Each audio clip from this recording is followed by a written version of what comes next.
Après avoir étudié la charge électrique et l'intensité électrique, venons maintenant à la tension électrique. Alors cette grandeur en électricité est une grandeur assez difficile à saisir et pour cela je vais encore employer une analogie. Nous allons étudier l'analogie entre l'électricité et l'hydraulique qui va nous permettre de saisir un petit peu cette grandeur. Commençons par l'hydraulique. Prenons l'exemple sur par exemple un barrage hydroélectrique dans lequel on aura en amont une certaine hauteur d'eau et en aval une autre hauteur d'eau.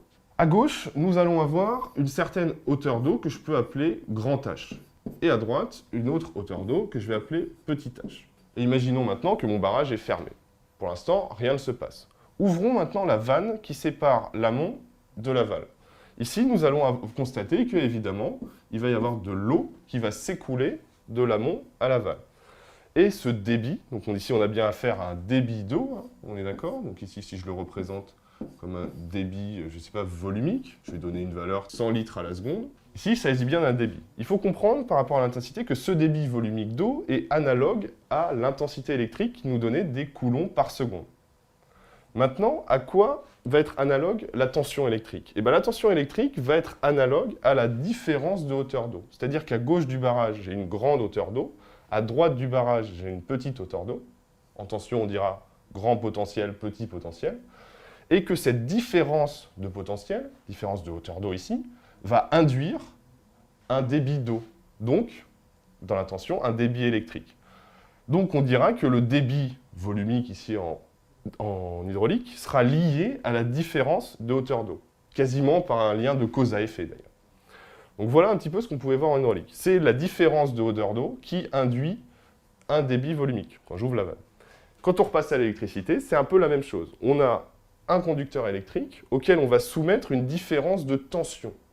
Donc différence de tension, je rappelle, analogue aux différences de hauteur d'eau. Donc par exemple à gauche, je vais soumettre une tension, un potentiel de 10 volts. À droite, par exemple, un potentiel de 5 volts, qui pourrait être analogue à 10 mètres, 5 mètres. Et donc du coup, cette différence de tension aux deux bornes de mon conducteur électrique va induire donc ce qu'on appelle une DDP, différence de potentiel, que j'appelle aussi U, tension, delta V, différence de potentiel, qui vaut VA moins VB. Tout ça, c'est des termes équivalents. Vous verrez dans la littérature qu'il y a tous les termes qui peuvent être employés indifféremment. Et cette différence de tension va induire le déplacement de charge électrique, qui sera ici l'intensité électrique, par exemple, je vais mettre 1 ampère. Donc c'est vraiment deux grandeurs qui sont analogues et l'un peut vous servir à comprendre l'autre. Donc un conducteur électrique, quand on le soumet à une différence de potentiel, à gauche il y a 10 volts, à droite il y a 5 volts, ça va induire un courant de charge, un débit de charge, qui sera l'intensité électrique. Maintenant que nous avons bien compris ce qu'est la grandeur tension, nous allons étudier une de ses propriétés fondamentales, qu'on va aussi comprendre à la lumière de cette analogie. Prenons deux dipôles. Donc dipôle, c'est un composant avec deux pôles, pôle A, pôle B. Remarquons ici que UAB, donc c'est la tension aux bornes du dipôle AB, ça sera égal à VA moins VB. Il faudra faire attention beaucoup à ces conventions de signes qui sont assez compliquées à maîtriser. Ici, deuxième dipôle branché en série, donc l'un à la suite de l'autre, évidemment, UBC, qui vaut bien VB moins VC, qui est la tension aux bornes du dipôle, qui caractérise toujours la différence de potentiel entre ce que j'ai à gauche et ce que j'ai à droite.